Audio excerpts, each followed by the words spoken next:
Bonjour, bienvenue pour la 9e critique de Kimetsu no Yaiba. Voilà, et j'espère que vous aimez le combat, parce que dans cet épisode, il y en a énormément, il y a même que ça en fait, tout simplement. Et comment dire, c'est un petit peu ce qu'on attend plus ou moins d'un animé de baston du Shonen Jump Voilà. très classique, comme on a pu le développer dans les précédentes vidéos. Donc on est ravis, voilà, de le baston enfin. Donc nous reprenons là où nous étions arrêtés au dernier épisode, l'attaque des deux démons sur le manoir de Tamayo. Donc la démone au ballon Susamaru et le démon aux flèches Yahaba. C'est à peu près la 4e prise hein, qu'on fait. On se rappelle pas du nom, c'est pas possible. Alors, Susamaru attaque le manoir avec ses ballons. En fait, ces ballons rebondissent dans tous les sens, ça détruit tout. Ils ont l'air d'avoir une puissance destructrice assez importante. Et Yahaba a l'air d'être un petit peu plus fin. D'ailleurs, l'explosion fait atterrir un petit peu de poussière sur lui. Il fait « Ah bah, tu me salis oh !» Du coup, il décide de se mettre un petit peu en retrait. Il est un petit peu maniaque. Hein. Voilà. Alors bon, l'attaque continue, et puis il se passe une chose assez surprenante, ma foi. Donc Yushiro se fait arracher la tête par un ballon, donc un ballon lui passe Oui. directement sur le visage et pouf, lui fait dépoper la tête, elle explose totalement. Il se fait prendre à une feinte, en fait le ballon change de direction tout d'un coup, et paf, ça lui explose la tête. Tanjiro, dans une très belle animation, décide d'utiliser le 7ème mouvement, c'est des techniques qu'il a appris. C'est une stock, hein, en gros. C'est une stock, il dit que c'est son coup le plus rapide pour transpercer un ballon en fait. Voilà. Comme ça, il arrête la course frénétique de ses ballons, et ça ne sert à rien parce que le ballon se dégage tout seul, il est téléguidé. C'est ça. Ensuite, la tête de Yushiro se reconstitue, parce que c'est un démon. On rappelle que pour tuer les démons, il faut trancher leur tête avec un katana spécial, sinon ils sont immortels en fait. Donc sa tête se reconstitue, et on le voit graphiquement, tu sais, c'est assez dégueulasse, un peu creepy, tu vois. Et il y a la moitié de son visage qui parle, qui rage, qui dit quoi déjà? Il dit ouais, je vous avais dit Tamayo de pas aider les humains, mes pouvoirs sont imparfaits pour dissimuler le manoir et tout ça. Enfin voilà, juste pour rebondir un petit peu sur le côté, la violence graphique assez présente. On n'avait pas l'habitude de voir ça dans les animés shonen. Voilà, le Shonen Jump surtout. Shonen Jump qui sont très censurés. On remarque par exemple Dragon Ball Super, il supprime directement la présence de sang, ça n'existe plus dans Dragon Ball. Mais là, après Dragon Ball Super, c'est pas techniquement dans le Jump, mais je vois ce que tu veux dire, enfin. Ça fait partie du même esprit.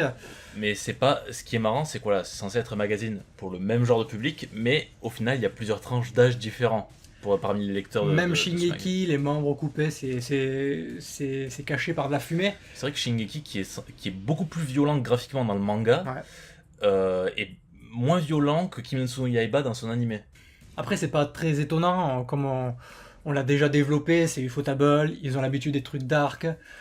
Gore aussi, il y a beaucoup de gore. Bon, après, c'est vrai que Kara no Kyokai, c'est des films, donc c'est pas un format télé qui est censuré par le CSA, voilà. Le CSA japonais, je sais pas comment ça s'appelle, voilà. Ouais, parce que c'est ça qu'il faut prendre, c'est que il y a encore pire. C'est que quand tu vois les films de Fate ou les films Kara no Kyokai, la violence, elle est un niveau au-dessus. Hein.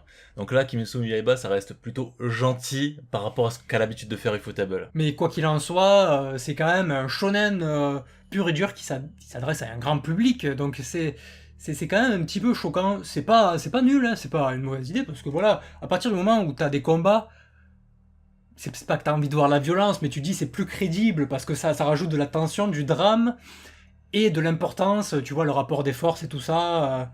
Surtout à partir du moment où tu te bats avec un katana, avec des armes coupantes, c'est normal qu'il y ait des membres découpés, etc. C'est normal, c'est... Oui, mais je veux dire qu'en termes de combat, c'est un enjeu plutôt cohérent, quoi. Parce que tu prends Bleach, par exemple. Bleach, la seule chose qu'ils se font, c'est couper leurs épaules. Et avec du sang qui gicle de leurs épaules. Donc c'est la seule blessure qu'ils vont avoir à chaque fois. Ils vont jamais se découper. Bon, parfois ça arrive. Quand il y a des grosses attaques dans Bleach, parfois il y a, je me rappelle Matsumoto là qui se fait couper à la moitié du corps ou des trucs comme ça. Mais voilà, sinon ça arrive presque jamais d'habitude dans les shonen de baston avec des armes blanches. Il y a un autre truc aussi qui m'a plutôt fait rire.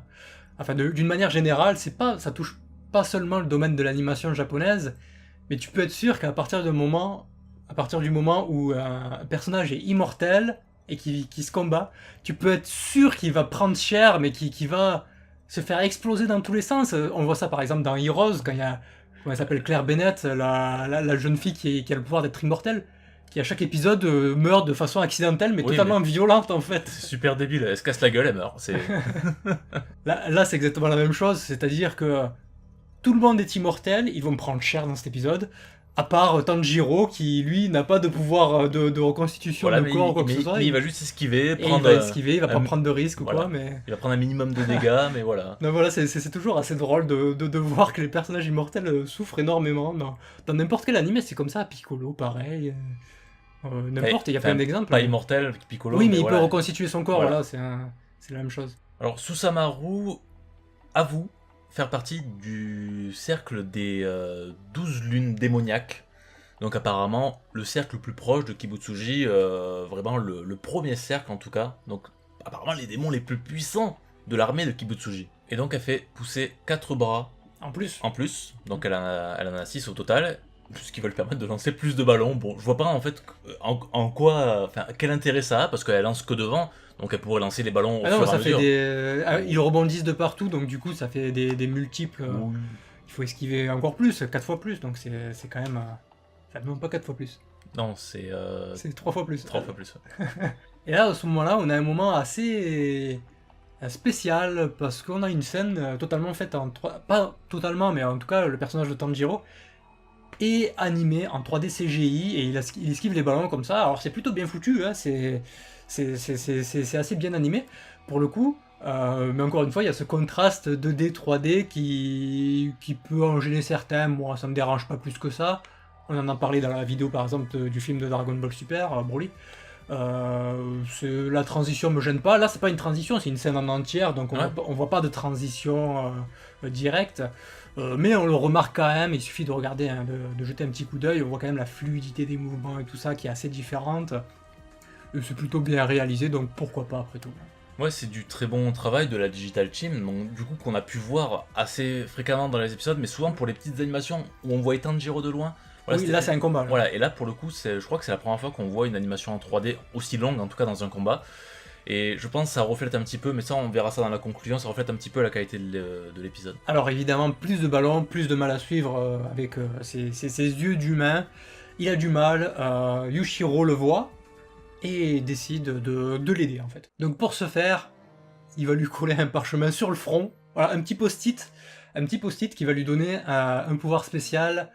Le pouvoir en fait de voir les trajectoires, et ça va se matérialiser par des flèches en fait. En fait voilà, c'est les flèches de l'autre démon, et il les voyait pas, Tanjiro ne les voyait pas à l'œil nu, et Yushiro pouvait les voir, donc il lui prête simplement sa vue. Ouais, d'ailleurs je suis pas sûr que ça soit super utile, parce qu'il s'est fait quand même éclater la tête même pas 2 minutes avant.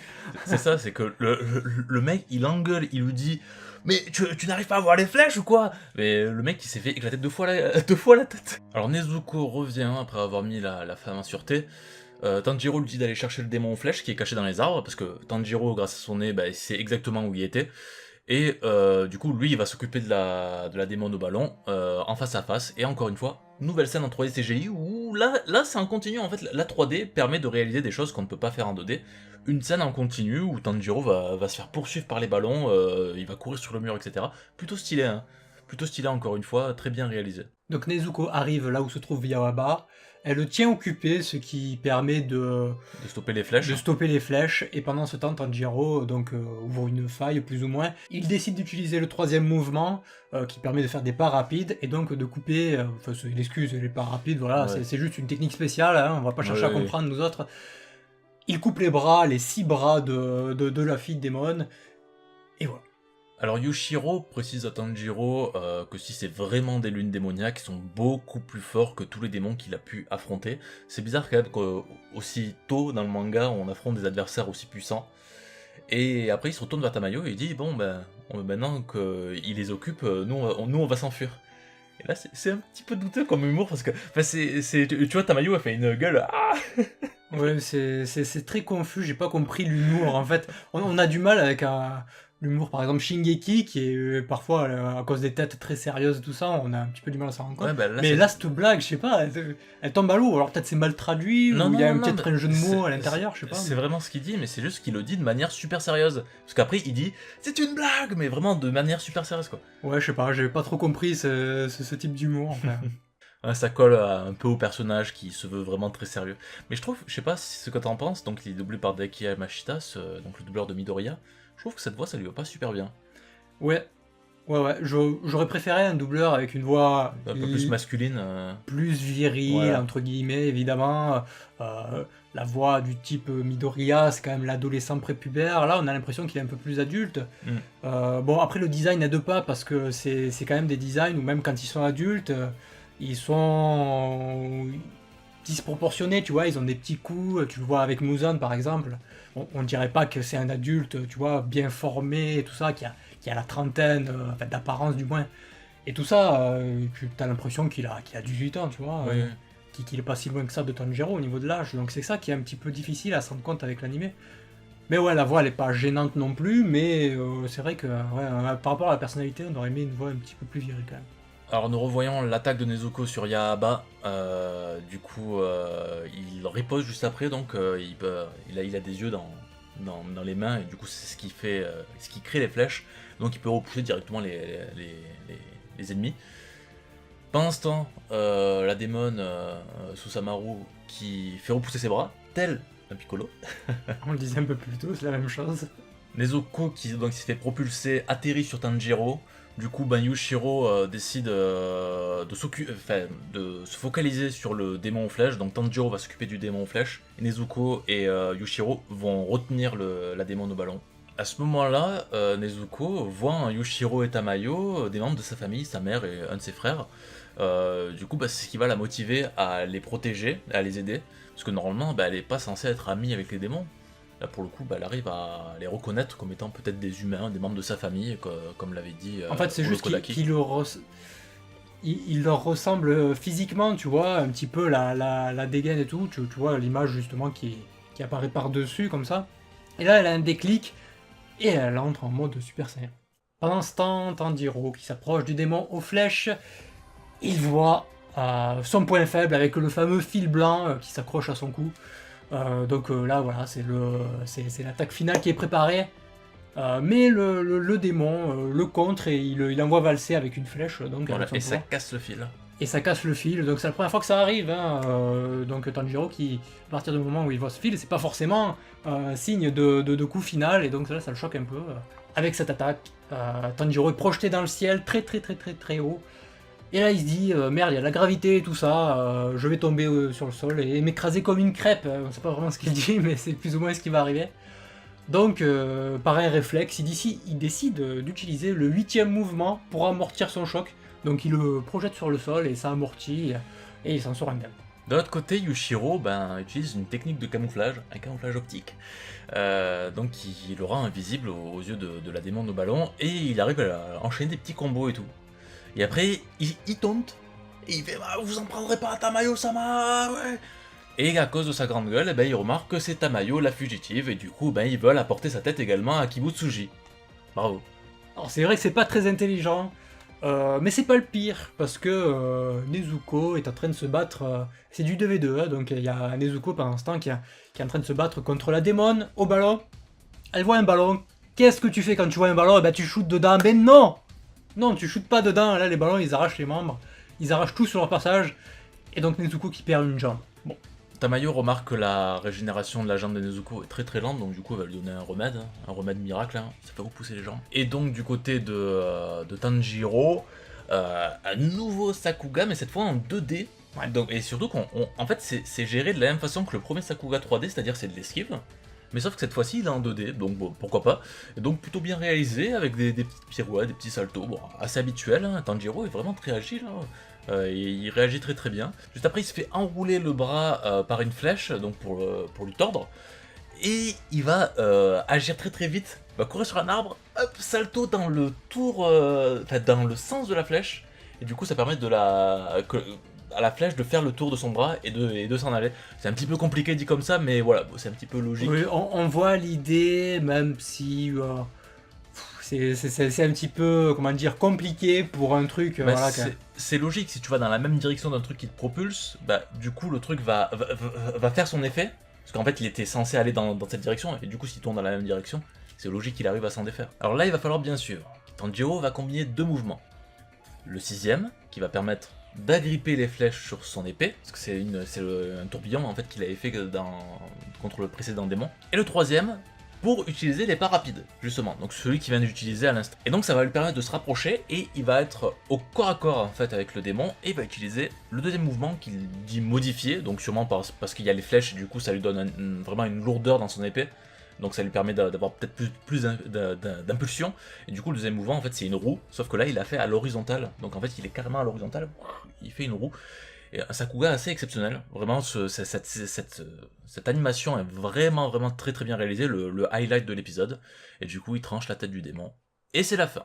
Alors un épisode globalement, bon ça reste toujours de la qualité, même si on sent qu'il y a quand même une baisse en fait, une baisse générale.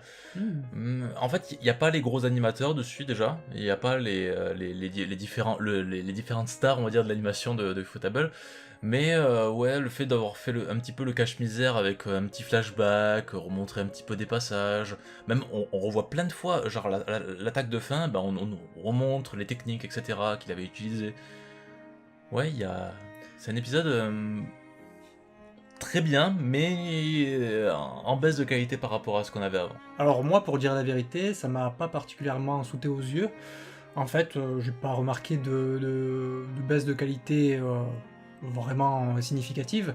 Après voilà, bon, l'épisode est plutôt bon. Là, je pense que le combat est plutôt fini. Hein, on va pas. Ouais, on est quasiment à la fin. Là. Normalement, à part grosse surprise, un des méchants est mort.